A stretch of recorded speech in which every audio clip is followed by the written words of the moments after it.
Ya, tujuannya atau kerjanya ya untuk mengkoordinasikan upaya pencegahan terorisme di tingkat daerah bersama dengan masyarakat, pemerintah, akademisi, media dan dunia usaha untuk mempromosikan perdamaian dan mencegah penyebaran ideologi radikal dan teroris. Kebetulan ya untuk di Kalimantan Barat baru tanggal 20 berapa kemarin ada di depan ya 20 sekitar 22 sampai 24 itu tepatnya tanggal 23 itu dilakukan pelantikan untuk pengurus FKPT Kalimantan Barat periode 2025-2027 yang diketuai oleh Pak Dr. Yusriyadi MA. Kemudian kami di FKPT Kalimantan Barat itu ada 5 bidang, yaitu bidang agama dan sosial budayaan, kemudian bidang media, kemudian pemuda dan pendidikan, kemudian perempuan dan anak, dan kajian dan penelitian. Kebetulan saya pada tahun ini diamanahi di Kabit Kajian dan Penelitian di FKPT Kalimantan Barat. Oke, ya kita memang perlu melihat ini sekilas saja peta konsentrasi jaringan terorisme di Indonesia ya. Ada ya di berbagai wilayah, tadi mungkin sudah disampaikan juga oleh Bang Mursyid ya. Oke, ini kita perlu ke sini, saya singgung sedikit terkait dengan program yang dilakukan kami untuk di bidang penelitian. Itu ada namanya indeks potensi radikalisme atau IPR, kemudian yang satunya adalah indeks risiko terorisme. Jadi ada dua pemetaan yang kita lakukan. Kenapa misal kami tadi materinya lebih fokus ke terorisme, tapi memang karena tugas FKPT itu tidak hanya di terorisme, kami juga melihat atau ya melakukan pencegahan di bidang radikalisme ya. Jadi ada 3 hal yang kami lihat ya kalau di IPR ya, itu di tindakan, sikap dan pemahaman. Tindakan itu ada 7 indikator, tapi secara umum itu menggambarkan perbuatan yang berimplikasi atau berdampak pada orang lain atau lingkungan. Kemudian pada aspek sikap itu perbuatan yang berdasarkan pada pendirian atau keyakinan terhadap diri sendiri. Kemudian terkait pemahaman adalah sesuatu yang masih dalam pemikiran seseorang. Nah ini yang selalu kami pantau setiap tahun dilakukan penelitian terkait hal ini untuk di Kalimantan Barat khususnya dan di Indonesia secara umum. Nah ini hasil 2024 ya terkait potensi radikalisme itu tertinggi untuk di Indonesia itu Provinsi Banten, naiknya agak signifikan. Kemudian di Aceh, kemudian Sumatera Barat, NTB dan DKI Jakarta. Nah, sementara Kalimantan Barat sendiri berada di peringkat 18 ya. Maksudnya di angka 11,5. Jadi dibandingkan tahun sebelumnya tidak terlalu jauh berbeda terkait dengan ya. Kita 11,5 potensi radikalisme ya. Kemudian ini kesimpulannya untuk tahun lalu, bahwa indeks potensi radikalisme tahun 2024 mencapai 11,6 pada skala 100, hanya mengalami penurunan 0,1% dibanding tahun sebelumnya. Ini total seluruh Indonesia ya. Kemudian wanita, anak muda masih wanita, anak muda itu masih menjadi kelompok yang paling rentan terhadap paparan paham radikalisme. Kemudian, nah netizen yang aktif nih, ya Bapak Ibu sekalian, yang aktif mencari dan menyebar konten keagamaan merupakan kelompok yang juga rentan terhadap paparan paham radikalisme. Jadi kan tadi ya kita sangat aktif sekali ya di Indonesia menggunakan media sosial ya. Kemudian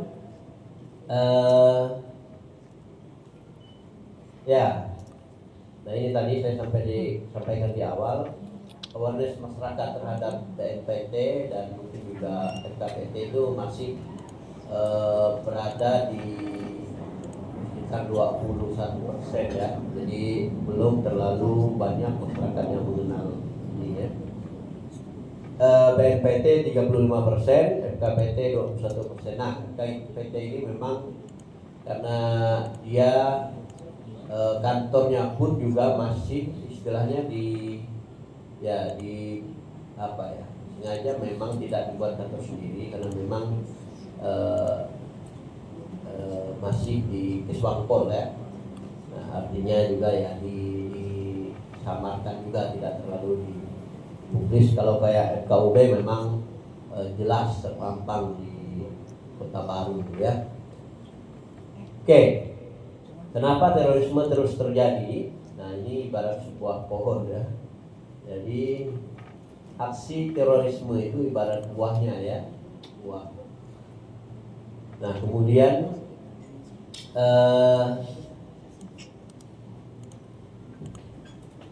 ya, jadi di situ ada pushnya ya, ada politik, kemudian di bawahnya itu ada nanti psikologi, sosial, ekonomi, kemudian pendidikan, sistem hukum dan pemerintahan yang lemah, kemudian lingkungan, itu ibarat pohonnya ya. Kemudian ya, nah akarnya ideologi sebagai akar masalah. Jadi ini yang memang sulit sekali diberantas terkait dengan ideologi ya. Dibubar pun organisasinya ya, tetapi kalau ideologi ini kan menyangkut hati ya, menyangkut keyakinan yang orang kalau sudah sangat yakin segala macam itu memang sulit sekali untuk melakukan perubahan ya. Nah, kemudian, bibit radikalisme itu sebelum tumbuh dan berkembang memang ya belum jadi pohon yang besar berbuah ya, sebenarnya harus dicabut ya sampai ke akar-akarnya. Jadi sehingga dia tidak sampai tadi membuahkan menjadi aksi radikal terorisme ya. Nah, indikator radikalisme menuju terorisme itu adalah yang pertama ideologi khilafah ya, kemudian takfiri, kemudian anti tasawuf atau tarekat ya. Nah, saya kira itu. Kemudian ciri-ciri atau karakter nanti kita lihat di slide berikutnya saja. Oke, ini ya. Ini tadi secara khusus ya, anti Pancasila ya, terorisme itu ini kan bertahap nanti ya, ada di slide berikutnya. Bhinneka Tunggal Ika, NKRI, Undang-Undang Dasar 1945. Kemudian yang kedua itu klaim kebenaran atau mudah mengkafirkan, tadi yang di atas ada takfiri ya. Kemudian anti pemimpin atau pemerintahan yang sah, tadi ada yang namanya khilafah itu ya. Kemudian eksklusif dan penuh kebencian serta intoleran kepada yang lain. Tadi sudah dipaparkan oleh Pak Mursid. Strategi mereka berubah, tidak lagi terlalu kelihatan di luar, tapi mengelompok dan diam-diam, kajian dan sebagainya. Kemudian Boleh. anti seni budaya dan kearifan lokal. 2 sendok gula. Ini usaha Satu aja. kita oleh mereka itu dijauhkan dari karakter asli masyarakat kita, ya. Kita ini di kampung misalnya itu punya kebiasaan sehari-hari, punya tradisi yang diakui bersama itu baik, penuh nilai-nilai mulia, tapi oleh kelompok ini kita dianggap bid'ah, ya, kemudian ya sesat dan sebagainya, ya. Oke, motif terorisme berdasarkan riset, ya. Nah ini 45% ideologi agama yang keliru, ya. Jadi kita tentu sebagai umat beragama itu punya keyakinan masing-masing terhadap agama kita, tetapi yang jadi masalah adalah ketika ideologi itu keliru, ya. Kemudian solidaritas komunal yang negatif. Kita baik punya ormas, punya organisasi, punya kelompok segala macam, tetapi kalau ya kita menganggap diri kita paling baik sebagainya, kemudian kita yang paling hebat atau kita harus selalu dibela oleh kemudian, maka itu yang bersifat negatif, maka itu akan juga menyebabkan hal-hal yang negatif, ya. Kemudian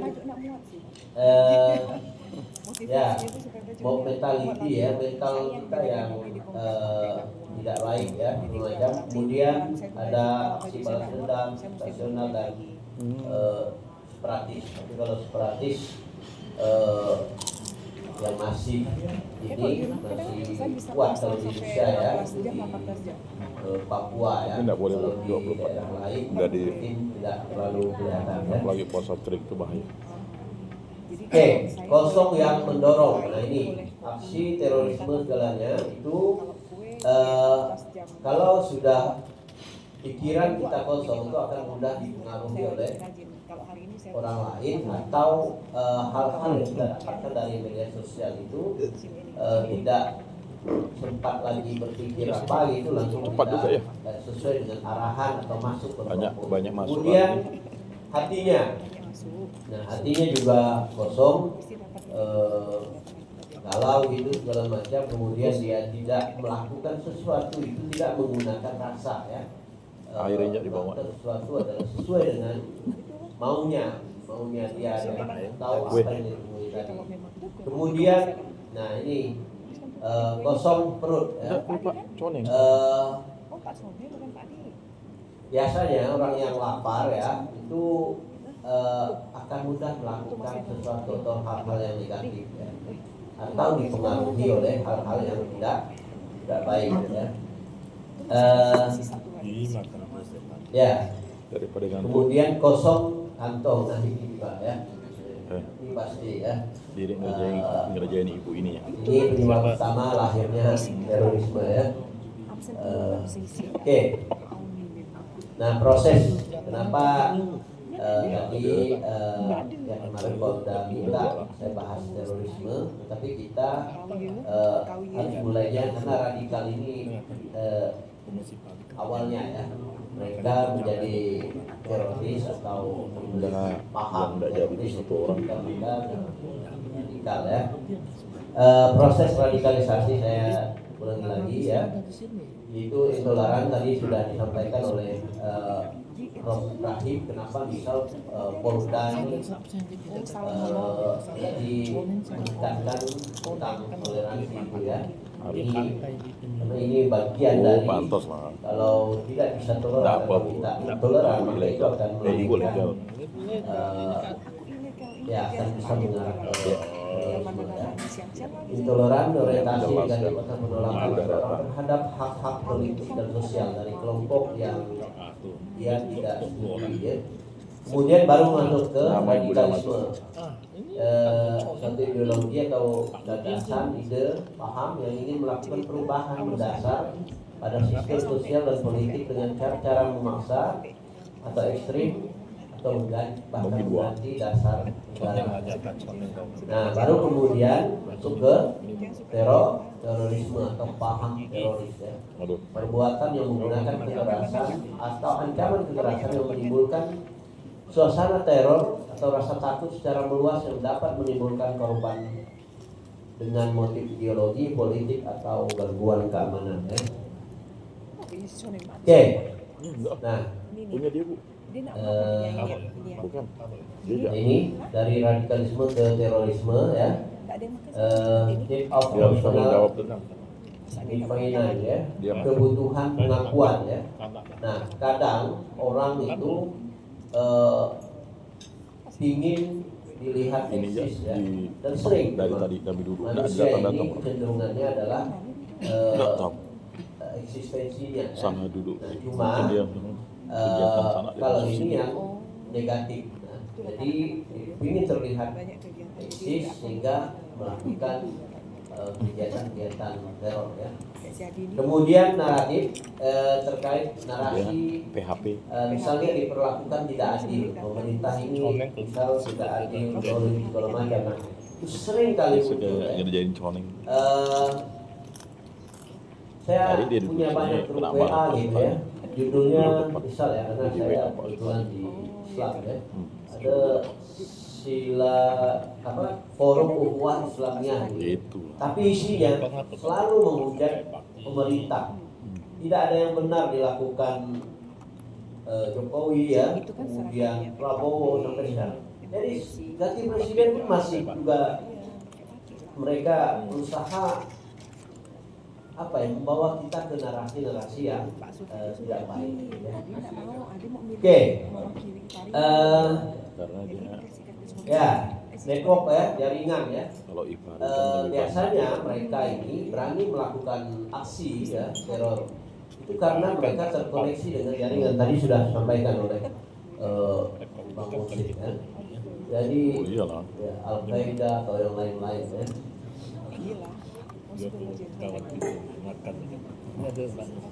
Nah, ini kebijakan penanggulangan terorisme dan terorisme. Ya, pendekatan keras,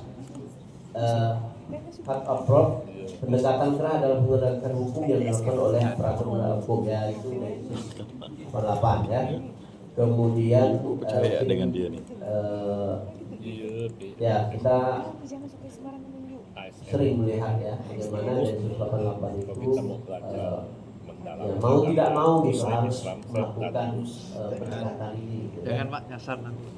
Kemudian Si Adi ini. pendekatan lunak ya, Bahaya, Pak. pendekatan Kayak kemarin. ini adalah serangkaian upaya pencegahan terorisme yang dikoordinasikan oleh BNPT dengan cara deradikalisasi ya, bagi yang sudah terpapar paham teroris, kemudian kontra radikalisasi bagi yang belum terpapar paham Itu tuh. Pak Coning. radikal teroris. Kemudian hal yang perlu dilakukan adalah peningkatan peran instansi terkait dan masyarakat dalam penanggulangan terorisme sesuai tugas pokok dan fungsi ya masing-masing kita ya, termasuk hari ini kita ini kan dari beragam organisasi, beragam minimal lembaga, udah sama macam. batik ya. Nah, maka kita ini harus bekerja sama Maka Pak Sutari baik tadi terhadap tuh atau dengan BNPT atau SKPT sesuai dengan aturan atau regulasi yang ada. Jadi Bapak Ibu hasil rakernas diperkenalkan. kemarin ya 22 sampai 24 April BNPT. Jadi masyarakat itu boleh melaporkan langsung ke SKPT ya, jika ditemukan ada kelompok atau masyarakat yang akan atau punya niat atau aktivitas terkait dengan radikalisme dan terorisme ya. Ini penting ya.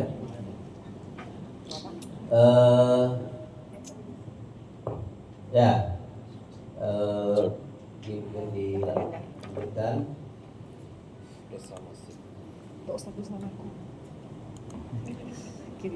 Nah, ini media tadi ya, kita juga punya media, jadi berusaha menyebarkan konten yang yang positif ya. Ini bisa nggak tidak aktif ya?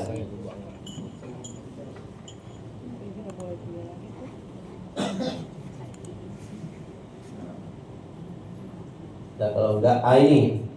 Jadi karena SKPT itu adalah terdiri dari para tokoh masyarakat yang ada di situ ya, lintas ormas, lintas profesional segala macam. Ini yang tadi ditekankan juga oleh Yesus ya terkait strategi pentahelik ini ya.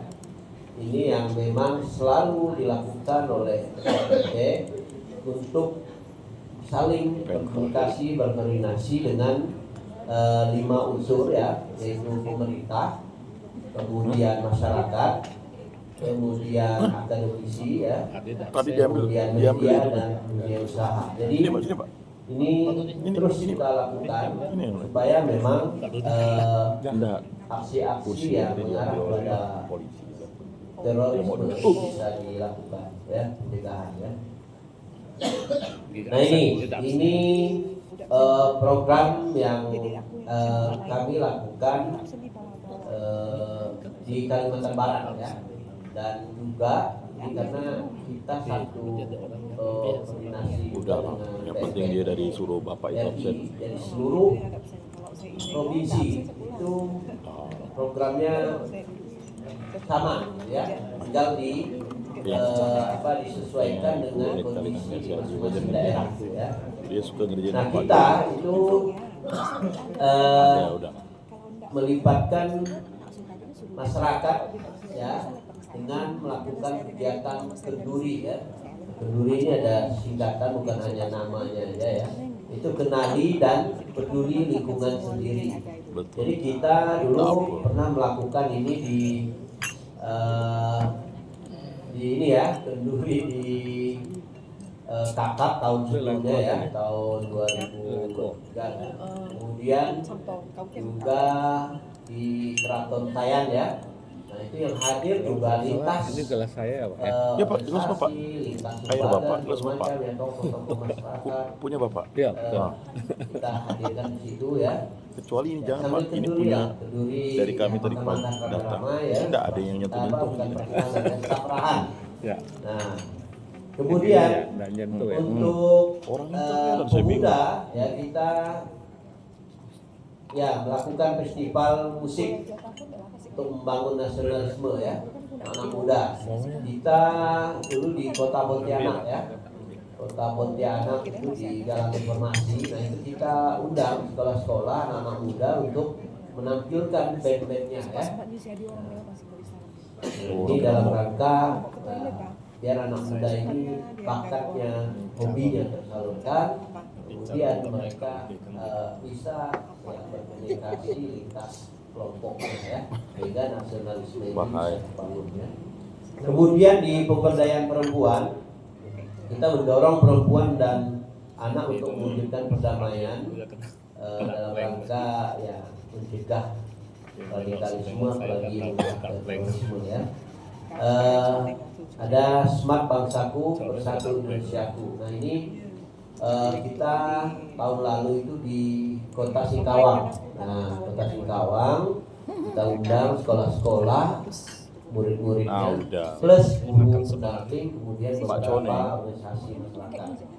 Kita undang, kita bersama, kita dikasih materi, bahkan Tekna Peter, Bang Rosna itu kita undang juga untuk memberikan testimoni. Sehingga anak muda itu tidak hanya dia diberikan pemahaman, tetapi anak muda ini melihat nih Tekna Peter yang bicara langsung ke mereka, bercerita bagaimana pengalaman kita terpapar kepadanya, kemudian levelnya lebih tinggi. Ya, apa yang harus dilakukan supaya tidak terpapar ke Agak depan. paham terorisme ya.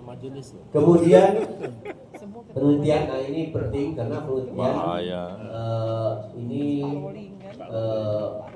adalah bahan yang memang sangat urgen untuk melakukan pencegahan ya. Saya kebetulan sebelum menjadi Kabid penelitian ini Dia majelis Hindu. saya aktif di riset asisten atau pembantu penelitian sebelum Pak Dr. Suradi sebelum jadi ketua. Kemudian sebelumnya juga saya dengan Pak Ismail Ruslan ya, jadi sebelum menjadi aktif atau menjadi kader ini memang sudah terlibat di penelitian ini ya. Nah, kita sesuai dengan ranking para ahli di Jakarta, memang tiap tahun itu berganti-ganti ya, kabupatennya dan kecamatan yang kita riset, yang kita datangi. Kemudian kalau IPR itu langsung ke masyarakat ya, langsung ke RT ke rumah-rumah, dan ada teorinya ya, ada metodenya.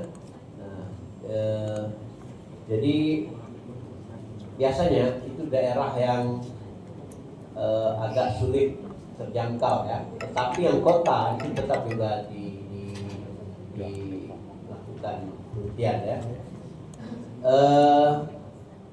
Kemudian kalau yang IRT, risiko terorisme, indeks risiko terorisme, penelitian ini ke tokoh ya, dia ada pelaku, ada target. Nah, kalau pelaku itu ke tokoh-tokoh agama ya, ketua NU ya, ketua Muhammadiyah, ya ketua FKUB dan lain-lain ya.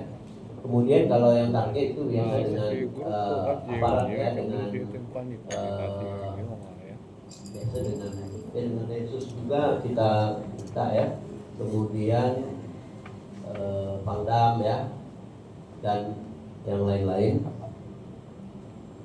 Oke, kemudian di bidang publikasi kita ya tentu melalui media sosial dan juga ada jurnalnya untuk Indonesia-nya ya, dia tidak khusus untuk Kalimantan Barat di KBT Center biasanya. Nah, Bapak Ibu, kalau ingin mengetahui apa yang dilakukan oleh BNPT RI atau KBT ya, itu bisa mengakses di website KBT Center ya.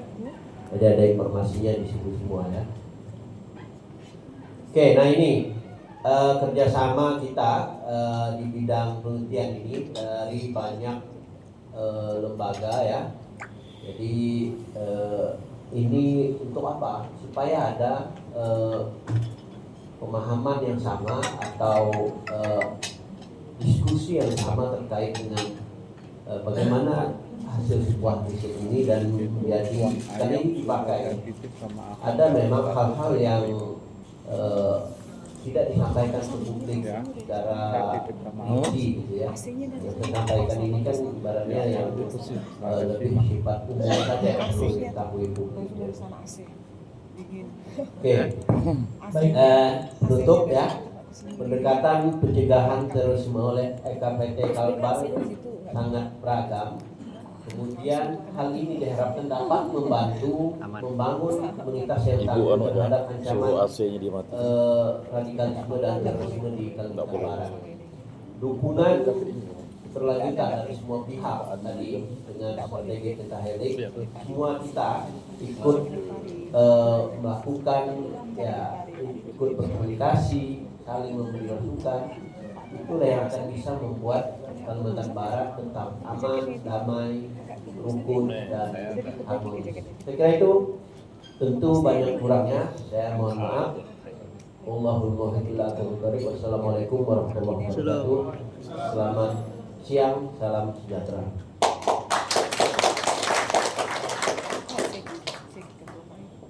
Baik, terima kasih. Pemaparan materi yang terakhir, yang ketiga, telah disampaikan oleh Bapak Didi Darmadi dari KPP. Ibu Bapak sekalian, sebagai kesimpulan awal dapat kami sampaikan bahwa ketiga narasumber telah menyampaikan materi yang telah melengkapi satu sama lain dalam upaya membangun masyarakat yang damai dan tangguh terhadap ancaman radikalisme. Prof. Ibrahim tadi telah menyampaikan dalam pentingnya toleransi sebagai nilai utama dalam ajaran Islam dan kehidupan bermasyarakat. Sementara itu Bapak Muhammad Rosyid telah menyampaikan terkait pemahaman mendalam tentang bagaimana pola rekrutmen dan pendanaan jaringan terorisme dan guna meningkatkan kewaspadaan masyarakat terhadap ancaman tersebut. Dan yang terakhir ini tadi telah disampaikan oleh Bapak Didi Almadi menetapkan peran strategis FKPT dalam mencegah terorisme melalui pendekatan budaya, edukasi, dan sosial dengan beberapa data yang beliau tampilkan yang ada di Kalimantan Barat. Ibu Bapak sekalian, waktu kita telah menunjukkan pukul 11 Dia suka ngeprank orang. 10.55 menit. Nggak boleh makan ini ya. Kita masih ada waktu maksimal 10.30 Ke toilet sebelum ya? makan siang. Sebab kalau kita lebih awal, kita tidak dapat jatah makan siang, Bapak. Polisi tadi bilangnya. Itu masalah, Mana Bapak ini? karena belum siang. Toilet. Lama lagi. Kalau umpamanya kita berhenti jam 11, itu belum masuk dalam waktu Lalu istirahat Pak makan Adi siang. juga. Karena itu masih ada waktu kurang lebih 15 sampai 30 menit maksimal. Mudah-mudahan kita bisa berdiskusi kurang lebih 15 menit ke depan. Karena itu kami batasi penanya dari sudut kanan kami, tengah dan kiri, mewakili masing-masing dinas instansi terkait. Nanti dipersilakan penanya menyebutkan nama dan utusan dari unsur mana, kemudian kita akan tampung 3 penanya di segmen pertama, kemudian nanti akan kita buka jika memungkinkan waktunya setelah diberikan jawaban tentunya dari para narasumber. Baik, Ibu Bapak yang kami hormati, silakan penanya dari sudut kanan, tengah dan kiri yang mau menyampaikan tanggapan Dilihat dulu. atau juga sering pemikiran bagaimana pencegahan bahaya terorisme dan intoleran di Kalimantan Barat. Disilakan dari sudut kanan, diambil mic-nya, silakan. Saya Pak. Ini sudut kanan mana Pak Pendeta, Pak Pastor? Saya Sudut dulu. kanan, Saya ambil dulu. sudut kanan peserta, boleh, Tes, silakan. tes. Karena Anda telah pegang mic. Memang Ibu Bapak penyuluh kalau sudah pegang mic itu susah untuk lepas dan paling cepat nangkap mic. Silakan Pak Pastor Jakobus. Bukan pastor Pak. Bukan, ya. Dari apa namanya Kota Pontianak, IPARI wilayah Provinsi Banten. Silakan Bapak. Baik, saya Yakobus Julian Elis, penyuluh agama Katolik Kota Pontianak dan juga Ketua 4 IPARI Provinsi Kalimantan Barat. Yang pertama Pak, radikalisme ini kan dimulai dari paham kekerasan sebenarnya. Jadi kekerasan itu artinya sifatnya yang tidak mengedepankan kemanusiaan ya. Tetapi belum tentu ini nanti larinya ke terorisme, tidak ya, bisa jadi ke kejahatan yang lain misalnya. Tetapi uniknya orang-orang yang radikal ini yang nanti lari ke terorisme ini biasanya dia ini kehidupan agamanya saleh. Kemudian yang kedua memang agak tertutup. Yang ketiga biasanya mulai mengembangkan eksklusivisme biasanya. Dan lalu tiba-tiba ya kita tahu beberapa tahun yang lalu terjadilah ya misalnya melakukan bom keluarga misalnya ya. Tetapi akhir-akhir ini kalau kita lihat di media sosial, mereka tidak menggunakan bom lagi, mereka menggunakan gaya misalnya tiba-tiba nusuk orang gitu. Ya kan? Menusuk orang. Ya, misalnya senggolan motor tiba-tiba langsung nusuk orang begitu kan. Nah, ini juga saya tadi sangat sangat mengkhawatirkan. Udah naik medium kan, berarti pihak dari BNPT atau misalnya Densus tuh udah melihat itu sebagai gejala yang memprihatinkan kan. Kalau medium kan udah mau naik ke high, walaupun kita turun ya kan secara peringkatnya. Nah, yang kita mau tanggulangi bersama ini sebenarnya ya perlu adanya sosialisasi di tingkat anak remaja Karena bibit-bibit ini kan untuk 2045, mereka inilah yang paling rentan. Nah, apakah bagaimana program dari Densus dan juga program dari FKUB serta program dari Pak Didi ya untuk melihat itu. Kemudian yang kedua, Pak, persoalan radikalisme ini kan sekarang nih kayaknya senyap-senyap ya. Pemberitaan itu tertutupi oleh kegiatan politik begitu. Ya, tetapi di YouTube sendiri ya tidak adakah pencegahan apa namanya ya? Kayak di snack video itu tidak ada lagi di sensor, Pak. Ketika orang misalnya berkelahi pakai pisau atau pakai senjata atau pakai ini, kok tidak di ban segitu? Ya kan langsung ya. Tapi kalau hal-hal yang sifatnya mungkin ini ya harusnya kan langsung di ban, Pak. Karena ini langsung dikonsumsi oleh anak dan remaja.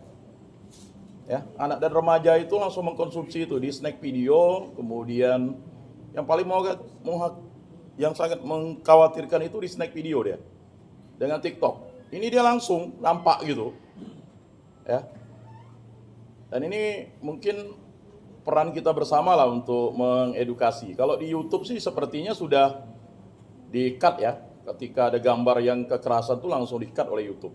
Tapi kalau di snack video dengan TikTok ini kan yang paling mudah diakses. Nah, itu mungkin saran saya sama seperti di Twitter dulu yang sekarang jadi X. Dulu itu kan pornografi itu di Twitter itu minta ampun. Tapi terima kasih untuk pihak ya negara dan juga dari kepolisian sudah memban itu begitu. Jadi saran saya yang di medsos ini yang tindakan kekerasan yang akhirnya nanti memicu ya kan paham radikalisme itu bisa di-ban dulu gitu. Saya setuju tadi selain dia baru itu cepat turun terorismenya karena langsung di medsosnya dia ban. Ya kan? Nah itu. Jadi itu saja yang dapat saya berikan masukan dan juga ada hal pertanyaan yang mungkin ditanggapi. Terima kasih. Baik, terima kasih Pak Jakobus atas tanggapan dan pertanyaannya. Selanjutnya yang kedua. Ya, dari tengah. Ustaz Roni. Assalamualaikum warahmatullahi wabarakatuh. Kalau kawin itu bukan pastor, Alhamdulillah, pastir. Pak saya Roni, penyuluh agama Kota Pontianak atau IPARI, Pengurus Wilayah IPARI, Kota Pontianak dan juga provinsi. Alhamdulillah, para narasumber ini memang datangkan semuanya. Alhamdulillah berarti Prof Ibrahim memang dah ini ya, nggak asing lagi ilmunya, lagi Pak Ibu luar biasa. Menurut saya ini Pak, pertanyaan saya ini mungkin untuk kita bersama lah Pak. Yang pertama itu berkaitan dengan toleransi Pak, berarti menjaga apa namanya itu emosional tinggi. Jadi kalau udah toleransi, kalau emosionalnya itu udah tinggi, berarti dah pengen tak benar sendiri, betul lah Pak? Jadi orang lain salah. Nah itu mungkin Pak Prof bisa jelaskan maksud saya. Yang kedua, ini Pak Prof berkaitan dengan toleransi. Kadang-kadang yang udah disampaikan Pak Prof ini luar biasa dah, teorinya luar biasa. Kadang-kadang Pak Prof kita duduk di lapangan Pak Prof ketemu dengan orang-orang yang lebih tinggi daripada kita. Jadi kalau anak-anak nasihat itu tak bisa Pak Prof. Jadi istilahnya itu mengajarkan hidup benar. Jadi kalau dah ilmu seperti itu kita dah terapkan teori, praktik kadang-kadang Prof yang punya salah. Maksud saya itu Pak Prof, ada pembentengan hal seperti itu yang kita harus kita lakukan sehingga ke dalamnya kita itu, saya tak menyebutkan agama, suku dan lainnya, ke dalamnya kita bisa menjaga diri kita sendiri dan juga bisa menghormati orang lain. Itu. Yang ketiga mungkin itu Pak Adi. Sekarang memang Pak Adi luar biasa. Apa namanya Sekali kita tindakan apalagi tadi itu anti Pancasila. Oh sekarang udah banyak. Apalagi yang maraknya sekarang ini yaitu anti pemimpin dan juga anti agama. Saya tak sebut Bapak Rob dengan karena banyak di media sosial yang bilang oh ini seperti itu, baik dia agama dia juga bisa jadi musuh agama di sini. Itu yang pertama. Yang kedua mungkin Ibu dapat apa? ideologi Pancasila itu Ya. Tapi menurut kalau mereka yang salah paham itu hanya penerapan. Jadi tidak masukkan dalam kita tadi disampaikan Pak Prof di Al-Quran surah Al-Kafirun surah ke-9 Lakum dinukum waliyadin sebenarnya setara dengan kata Nabi khairun nas atau nas. Maksudnya ya kita hanya berbuat baik ya. Nanti yang menilai itu Allah atau Tuhan. Jadi hal yang seperti inilah yang perlu kita jaga. Betul. Yang terakhir mungkin ada tanggapan enggak untuk kita atau masukan untuk wajar ada penyelidik yang nanya Pak Di kalau kalau dan kolom beta berhadapan dengan orang-orang masa dibuat seorang. ini khususnya Pak Prof kan yang paling itu. Yang terakhir mungkin Syukur jangan Bapak polisi dari itu Pak langsung Ibu masih dia isi di Pak sini. Pungkit ya insyaallah sekarang tadi itu benar kata kawan saya sekarang tuh lagi marah-marah di media sosial macam mana kira-kira menangannya bagaimana upaya untuk kita. Terima kasih. Assalamualaikum warahmatullahi wabarakatuh. Ibu dah. Assalamualaikum. Oh, Baik, ciao dari Mahir dari sudut kanan saya. Oh, nah, Bunda Mega kita ambil dari apa namanya Melayu, apa namanya Laskar Melayu. Karena penyuluh sudah ada tadi dari Laskar Melayu. Ya, silakan. Laskar Pemuda Melayu. Assalamualaikum warahmatullahi wabarakatuh. Yang saya hormati Bapak moderator yang memberikan arahan. Saya paling bertanya soal teroris. Kebetulan Pak, di sebelah rumah saya Pak, ada orang asing Pak. Orang asing, ya mohon maaf nih, pakaiannya seagamais Pak.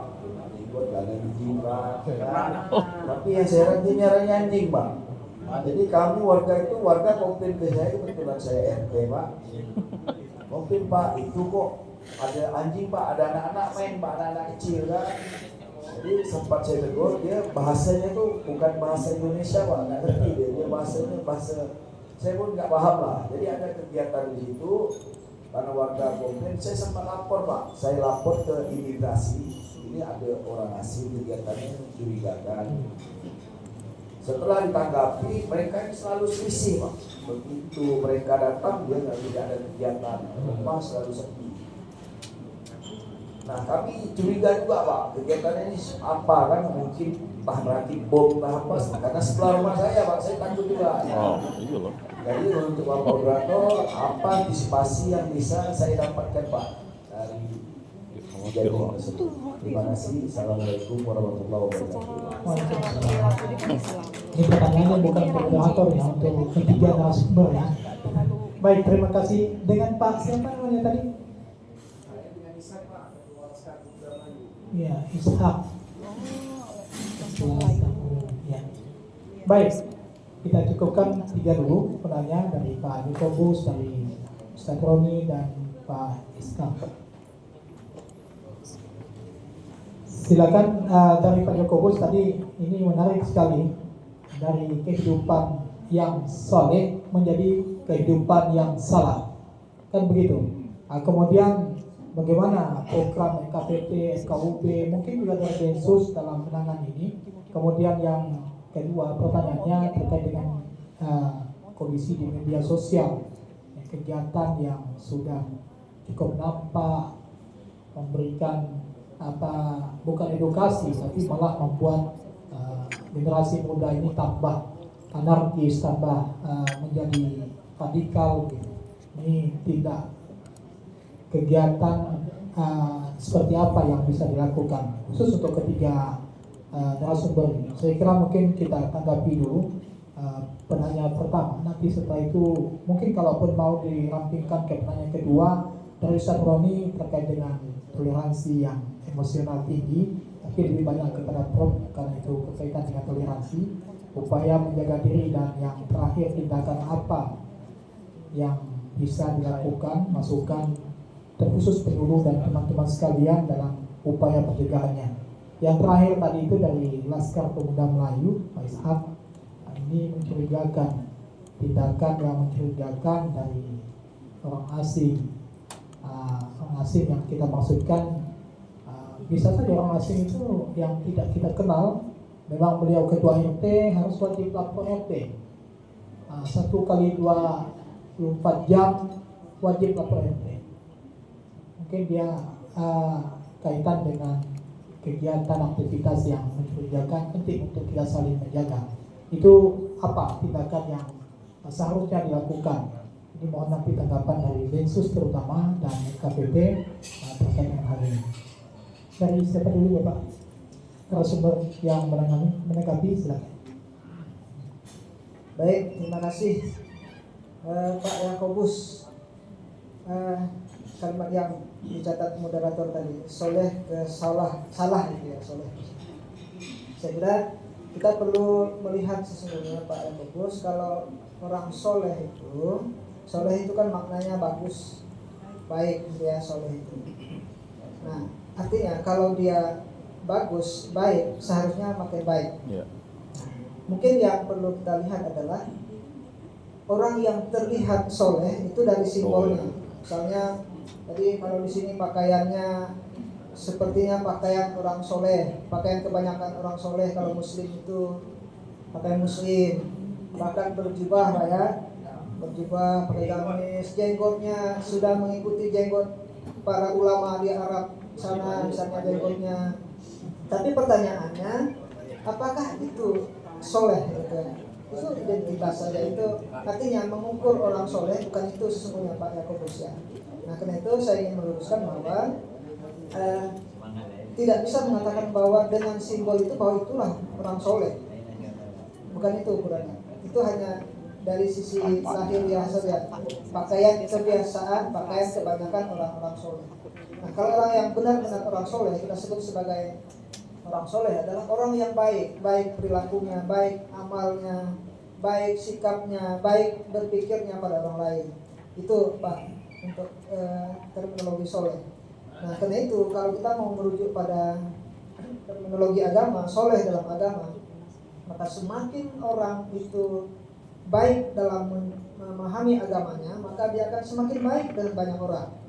Semakin dia menguasai agamanya, maka semakin banyak dia memberikan manfaat bagi orang lain. Itulah soleh yang sesungguhnya. Nah hari ini kita tidak bisa pungkiri, tidak sedikit di antara kita orang yang solehnya baru dalam simbol dan rasa. Simbol tadi itu pakaiannya yang seperti pakaian orang soleh. Kemudian merasa sebagai orang soleh. Ya, yang paling bahaya itu yang kedua, merasa soleh itu sehingga dia bisa berbuat apapun dengan orang lain. Merasa paling paham dengan agama padahal baru paham sedikit. Merasa sudah memahami agama padahal baru paham 1 ayat misalnya. Nah orang-orang inilah yang nanti yang banyak masalah itu. Sedikit-sedikit melihat orang beda dengan yang dia paham, kafir itu. Sedikit-sedikit melihat orang yang berbeda dengan kebiasaan dia, itu salah katanya. Padahal dia baru paham 1. Dia baru hafal 1 ayat, merasa sudah hafal semuanya. Dia baru paham satu aspek, tapi merasa sudah menguasai semuanya. Inilah yang paling bahaya tadi itu. Penampilannya soleh, karena dengan paham sedikit merasa soleh, nanti dia bisa mengatakan orang lain itu salah, kafir, murtad, halal darahnya, harus dibasmi, tidak mau berteman dengan orang yang berbeda. Nah ini pertama yang harus dipahami Pak Yakobus, bahwa soleh itu pada hakikatnya itu baik, ya soleh itu baik, orang yang baik, pemahaman agamanya baik, perilakunya baik, memberikan banyak manfaat pada orang lain, hormat pada orang lain, menghargai orang lain, itu soleh yang sesungguhnya. Tapi yang tadi mungkin di istilah Bapak itu soleh menjadi salah itu pada orang yang baru pada tataran simbol dan merasa soleh itu. Nah itu saya kira yang harus diluruskan pemahaman kita. Islam tetap mengandalkan dengan istilah misalnya barang siapa yang beriman dan beramal soleh itu tidak akan pernah berubah makna soleh itu. dia orang yang beriman dan beramal soleh, itu tidak akan pernah menjadi salah, ya. Yang benar dalam beriman dan beramal soleh. Tapi kalau yang tadi itu orang yang baru Kelihatan. pada simbol dan merasa jadi soleh, maka itu yang menjadi salah. Itu satu, ya. Nah, yang kedua, apa yang harus kita lakukan? Kami di FKUB misalnya, saya terutama yang diamanahkan di FKUB selalu beranggapan bahwa semua perilaku yang muncul dari kita, dari umat kita, itu berangkat dari sebuah kesadaran dan pemahaman kita. Pemahaman kita yang keliru itu akan sangat mungkin melahirkan perilaku yang juga keliru. Pemahaman kita yang salah itu akan sangat mungkin memunculkan perilaku yang salah, bukan yang soleh.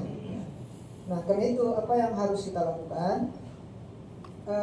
Perbanyak dalam membangun pemahaman dan kesadaran yang benar tadi.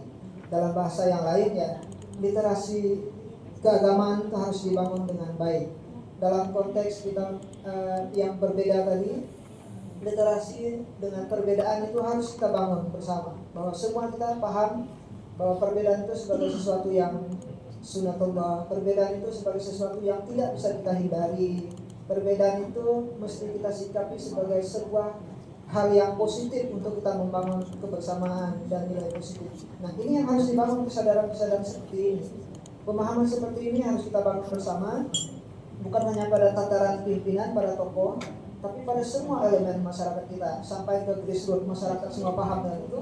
Kalau itu kita bisa bangun, maka tidak ada lagi nanti masyarakat kita yang anti dengan perbedaan. Tidak ada lagi dari masyarakat kita, umat kita yang takut untuk berbeda.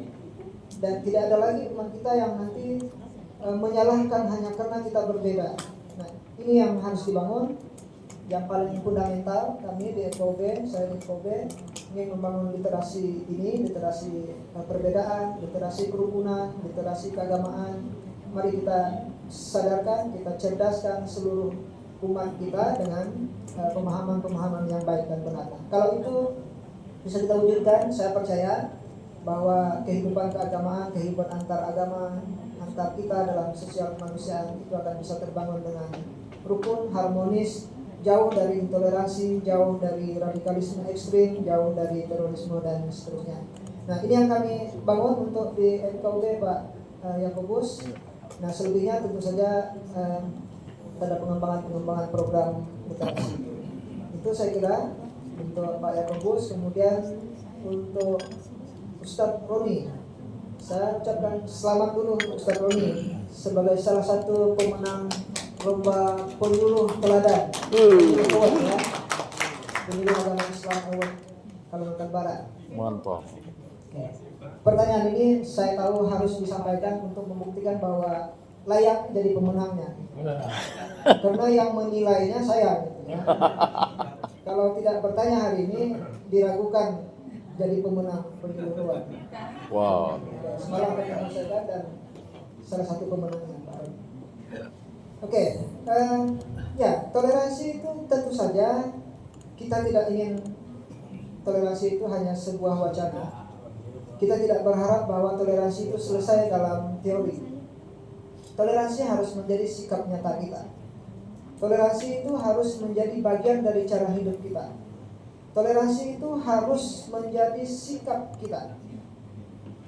Nah, artinya apa? Bahwa ketika kita menginginkan umat kita toleran, kita menginginkan masyarakat kita toleran, maka kita harus lebih dulu toleran sebagai penyuluh. Tidak bisa penyuluh hanya memberikan nasihat dengan umatnya, yuk kita hidup toleran, apapun definisi toleransinya.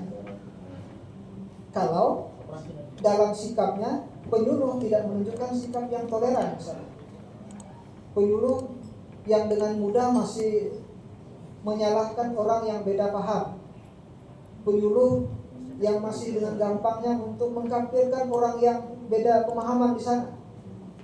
Nah, itu satu contoh, ya. Satu contoh bahwa sikap yang toleran harus menjadi bagian dari cara hidup kita. Itu yang harus kita bangun, Ustadz Roni.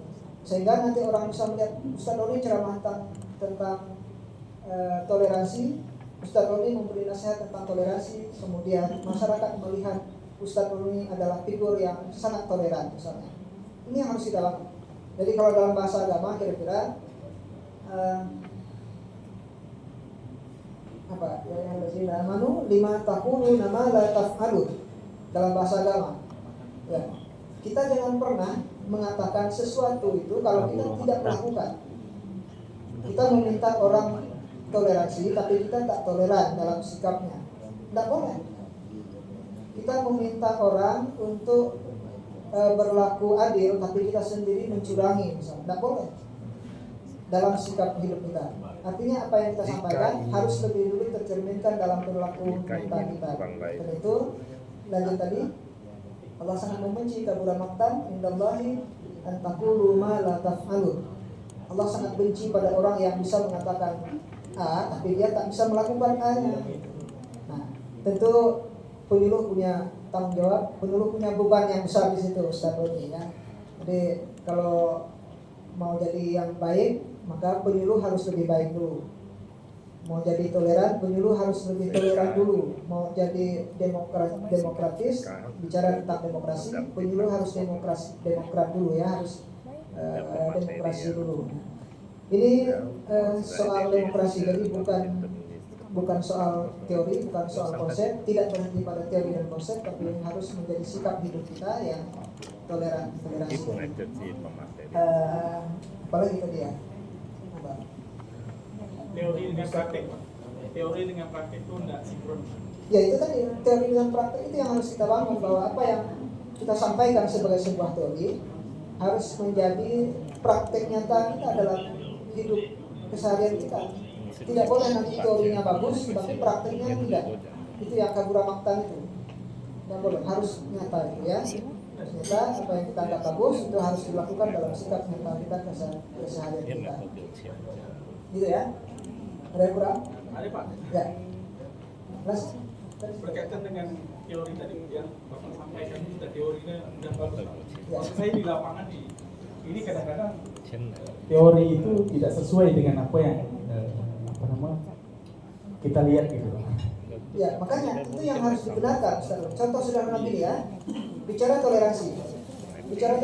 Apakah Anda sudah bisa menerima setiap perbedaan di antara kita? Misalnya, bahwa kita berbeda agama, kita berbeda suku, kita berbeda etnik, kita berbeda apapun sebagai sesuatu yang tidak bisa kita hindari, sebagai pemberian Tuhan bahwa kita ini berbeda. Sudah bisa nggak kita menerima itu? Pengetahuan kita sudah dengar secara teori. Dalam sikap nyata kita mampu nggak menerima perbedaan itu sebagai sesuatu yang positif, sebagai sesuatu yang diberikan oleh Tuhan. Nah, kalau kita belum bisa menerima, berarti praktiknya kita belum. Tapi kalau kita sudah bisa menerima, tidak ada masalah perbedaan itu. Saya diciptakan sebagai orang Indonesia, lahir dari suku Melayu yang kecil, pendek, ya nggak apa-apa, terima aja. Karena saya tidak bisa minta lahir di Timur Tengah, besar tinggi, badannya putih, tidak bisa. Nah, karena itu pemberian Tuhan, terima dengan lapang dada, itu satu. Yang kedua, saya misalnya saya mendambakan, wah ini ganteng, orang besar tinggi, kulit putih. Saya sebaliknya, saya tak boleh ini, tapi saya harus menerima. Ya udah, hargai, hormati, ya pujilah orang yang Anda anggap bagus, kemudian hormati orang yang mungkin Anda anggap tidak bagus, tidak sesuai dengan harapan Anda. Bagian dari menghormati dan menghargai perbedaan itu. Nah kemudian, apakah Anda akan berteman hanya dengan orang yang Anda sukai saja, yang orang sama dengan Anda? Tidak juga. Kita bisa berteman dengan siapapun, apapun perbedaannya, beda agama, beda etnik, beda rupa wajah, beda besar tinggi dan seterusnya. Tidak ada persoalan. Ini bagian yang terakhir, tingkatan paling tinggi dari toleransi tadi. Nah ini harus menjadi praktek kita, Ustaz Roni. Praktek kita bahwa kita menerima, kita menghargai, menghormati, kemudian kita bisa berdampingan bersama dalam perbedaan kita. Itu harus dibangun dan penyuluh harus menjadi contoh bagi apa yang disampaikan, semua hal yang disampaikan. Itulah yang disebut dengan kesesuaian antara teori dan praktek, termasuk toleransi. Jadi bukan hanya bicara soal toleransi, Ustaz Roni ya. Bicara apapun, Itu bagian dari kesesuaian teori dan praktek tadi. Supaya tidak kabur makna. Nah ya? Sedikit lagi Pak, ini Ya. berkaitan dengan gini Pak. Siap. Oke ya? Siap. Baik, terima kasih. Mohon izin, masih ada dua narasumber yang akan menanggapi. Nanti bisa langsung ditanggapi oleh dua narasumber, mungkin menambahkan. Waktu kita tinggal 5 menit.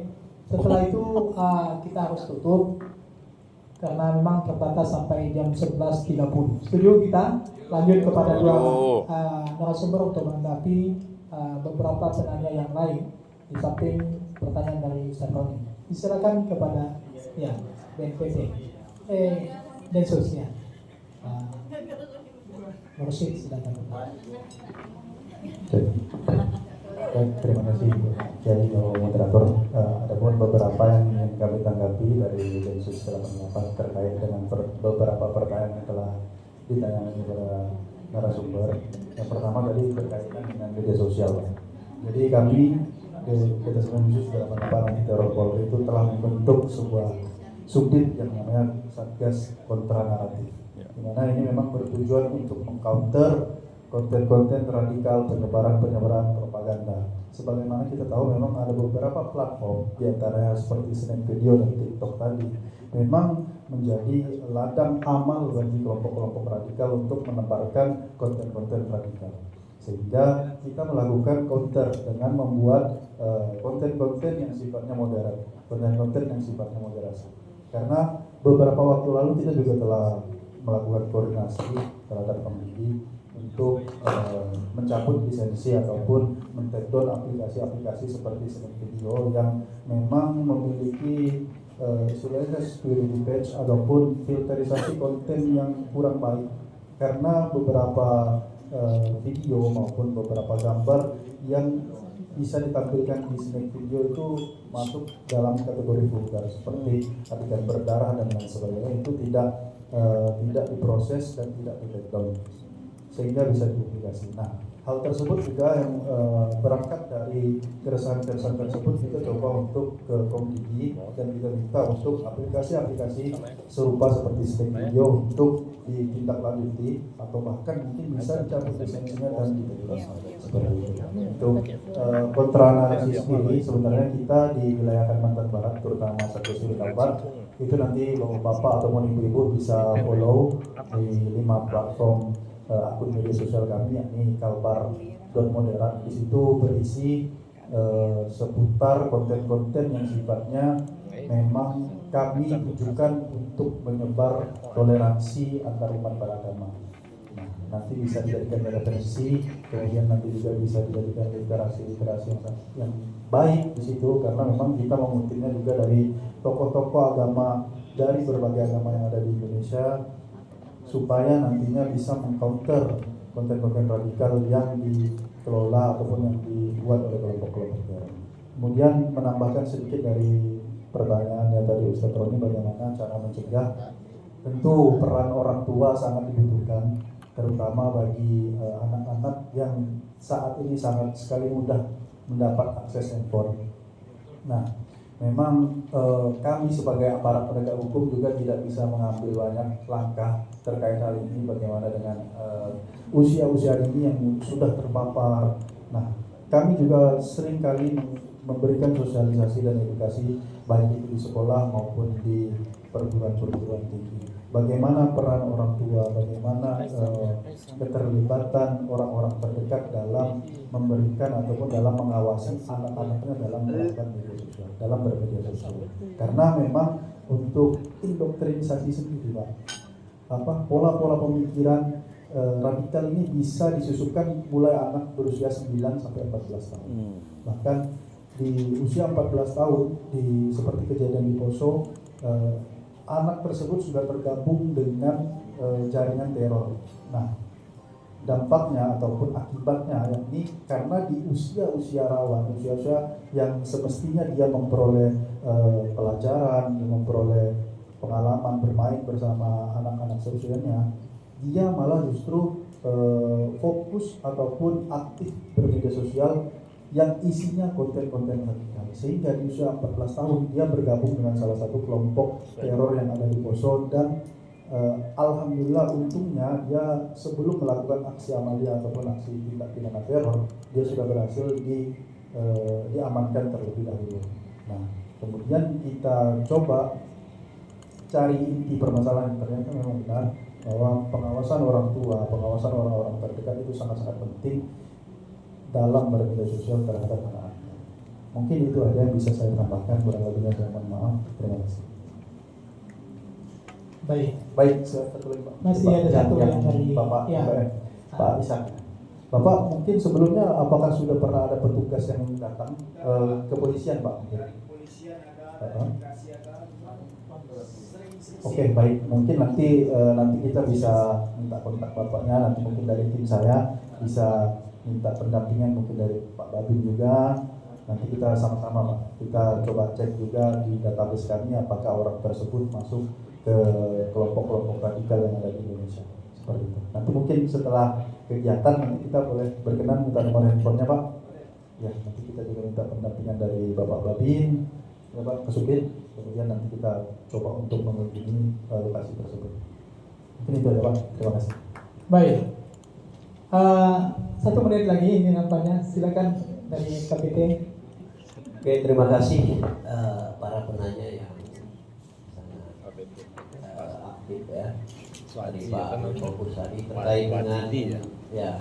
Nggak sekarang Pak Yus ganti anak dan generasi muda memang tadi sudah saya sampaikan salah satu program KPT Kalimantan Barat dan Indonesia itu adalah ya talkshow, kemudian dialog macam, tapi tidak bisa kita lakukan sering. Lebih banyak kalau untuk kegiatan yang inisiasi dari KPT itu biasanya 1 hari tahun ya. Tetapi kita lebih banyak bekerja sama seperti ini ya, dengan Bimas Polda, kemudian dengan Densus, dengan yang lain-lain. Kemudian ya dari ini teman saya main futsal ya, selain sama alumni IAIN, Ustadz Roni ini ya. Beliau selain juara itu tadi, juara sebagai penyuluh juga juara futsal ya. Oh, Menang sekalbar ya. luar biasa ya.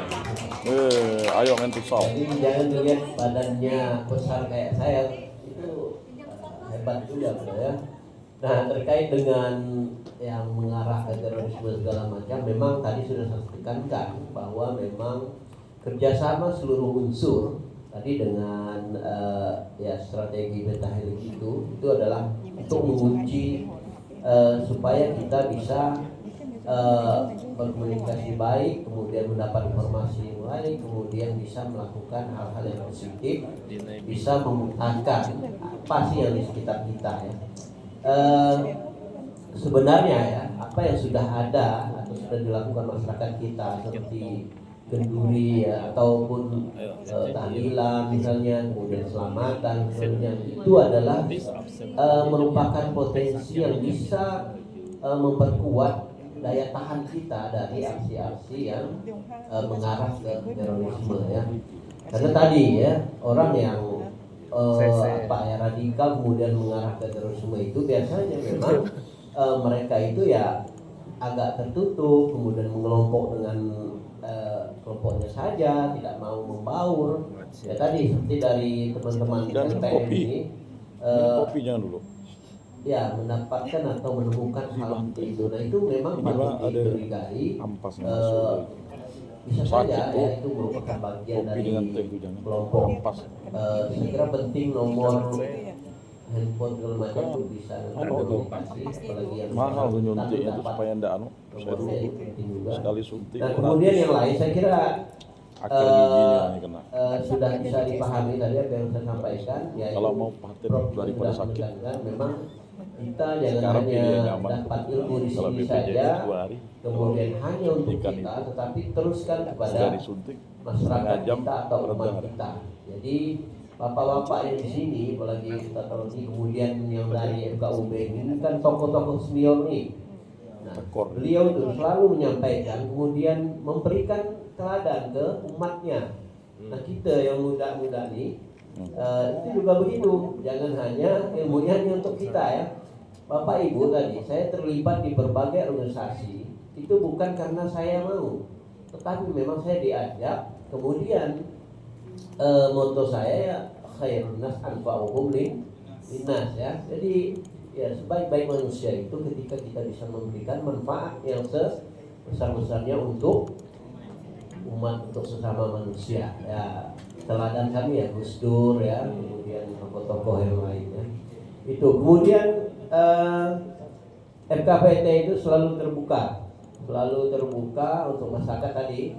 Kami ya Prode ini juga kemarin hasil memang di ketika dalam orang dari terorisme itu kami juga bisa pendidikan, pencegahan, penanggulangan. Jadi saya juga sebenarnya di KUP Kalimantan Barat, cuma memang hari ini tugasnya di FKPT ya. Jadi selalu itu yang kami lakukan ya.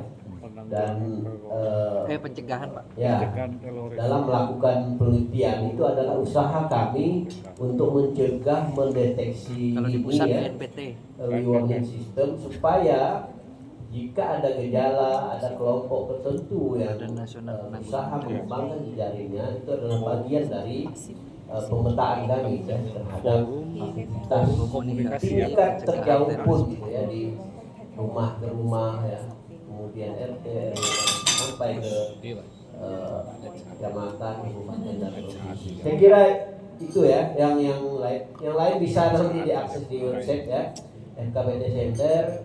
Kemudian Bapak Ibu juga itu bisa mengirimkan tulisan nanti terkait artikel ilmiah misalnya terkait terorisme dan sebagainya, itu bisa kirim juga ke kami, nanti bisa kami kirim ke FKPT Center ya. Saya kira itu kurang lebih, mohon maaf. Assalamualaikum warahmatullahi wabarakatuh. Waalaikumsalam. Terima kasih, beri aplaus kepada tiga narasumber kita. Sudah ada sinyal di sana bunyi piring dan mangkuk bersentuhan. Karena itu sebenarnya tanda-tanda ya dari kita sudah berakhir kegiatan. Tidak ada yang perlu ditambahkan lagi ya. Nanti kalau memang ada yang mau ditanyakan lewat online kepada ketiga pemateri. Baik, mari kita tutup sama-sama kegiatan ini. Terima kasih kepada para narasumber atas ilmu yang telah dibagikan. Semoga kegiatan ini membawa manfaat dan memperkuat nilai kebangsaan dan semangat kebersamaan kita. Mari kita jadikan bagian daripada solusi, bukan hanya sebagai penonton perubahan. Itu saja. Kita sama-sama tutup dengan mengucapkan hamdalah bagi yang muslim. Alhamdulillahirrahmanirrahim. Terima kasih atas segala kesempatan yang telah diberikan oleh panitia kepada kita semua. Demikian, terima kasih. Assalamualaikum warahmatullahi wabarakatuh. Selamat siang. Salam, Om Swastiastu, Namo Buddhaya, salam kebajikan. Adil kata lingkung macam mainkan senega, basengat ka diubata. Harus. Terima kasih. Harus. Sumber kita yang luar biasa pada pagi hari ini. Semoga apa yang telah disampaikan dapat bermanfaat dan dapat kita terapkan di kehidupan kita masing-masing.